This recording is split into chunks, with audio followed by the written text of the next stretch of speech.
ចាសួស្តីអតិថិជននីតិស្រឡាញ់ទាំងអស់គ្នាថ្ងៃនេះខ្ញុំមានរបស់ល្អចង់មកណែនាំមកបងណាចារបស់ល្អហ្នឹងគឺមានអីធំដុំទេគឺមានតែខ្ចៅរឹតកង់មកបងខ្ចៅរឹតកង់ណាសម្រាប់ខ្ចៅរឹតកង់របស់យើងគឺមាន3ខ្នាតណាបងនេះមាន3ខ្នាតអញ្ចឹងណាបងចង់បានខ្នាតមួយណាអាចដាក់ការកម្ងបានណាខ្លីកណ្ដាលនិងវែង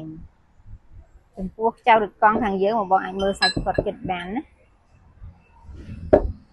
ផលិតចេញពីដៃរឹងធានាជូនគុណភាព2ឆ្នាំបងគេទៅប្រើមានបញ្ហាទ្រក់ខ្ចៅនេះញ៉ាំតាមវិរៈ4ឆ្នាំឬក៏ចេនធីមកគឺខាងបងបដូរថ្មីជូនបងវិញណាធានាជូនរយៈពេល2ឆ្នាំនេះណាបងអត់មាន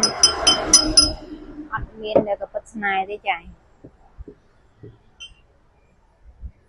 សម្រាប់ខ្ចៅឬកង់នេះគឺខាងប្អូនធ្វើចេញពីដៃរឹងធានាជូនគុណភាព 100% និងធានាជូនលើការប្រើប្រាស់2ឆ្នាំ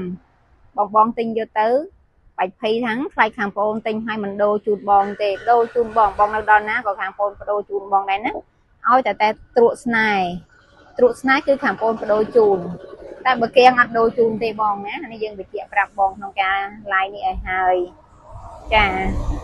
ចំពោះខ្ចៅនេះគឺបងភ្ជាប់ទៅជាមួយនឹងក្បាលខ្ចៅក្រុមហ៊ុនហ្នឹងបងក្បាលខ្ចៅស៊ីនភាសាពីមុនខាងប្អូនដាក់ទៅជាមួយនឹងក្បាលខ្ចៅទៅគេប៉ុន្តែបងគាត់ពិបាករកទិញក្បាលខ្ចៅទៅគេពេកអញ្ចឹងលើកនេះខាងប្អូនកំឡុងដាក់តម្រូវមួយក្បាលខ្ចៅស៊ីនចឹងឧទាហរណ៍ថាបងទ្រក់ខ្ចៅនេះបងរកទិញនរណាក៏មានដែរណាទ្រក់ក្បាលខ្ចៅនេះរកទិញនរណាក៏មានដែរតែចំពោះខ្លួននេះបងប្រើទ្រក់ខាងប្អូនបដូរថ្មីជូនលើកលែងតែការពន់ស្នេហ៍ឬក៏កាំងគឺខាងប្អូនគឺអត់អាចបដូរជូនបងបានទេនឹងខាងប្អូនបញ្ជាក់ក្នុងការ live ឲ្យហើយចំពោះតម្លៃ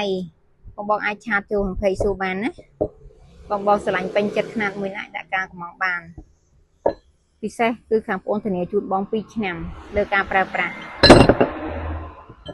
បងមានតម្រូវការអាចដាក់ការកម្ងបានតម្លៃអាចឆាតចូល20សួរបងអូនបានឬក៏ទំនាក់ទំនងតាមរយៈលេខទូរស័ព្ទលេខ Telegram បញ្ជាក់ជូនខាងបងក៏មានសេវាផ្ញើជូនផងដែរពិសេសបងកំងថ្ងៃនេះខាងបងអូនចាប់ពីដើមឡើងខាងបងមានព្រីសេវាដឹកជញ្ជូនជូនណាបងអរគុណច្រើនជួយ like share វីដេអូបងមានអរគុណ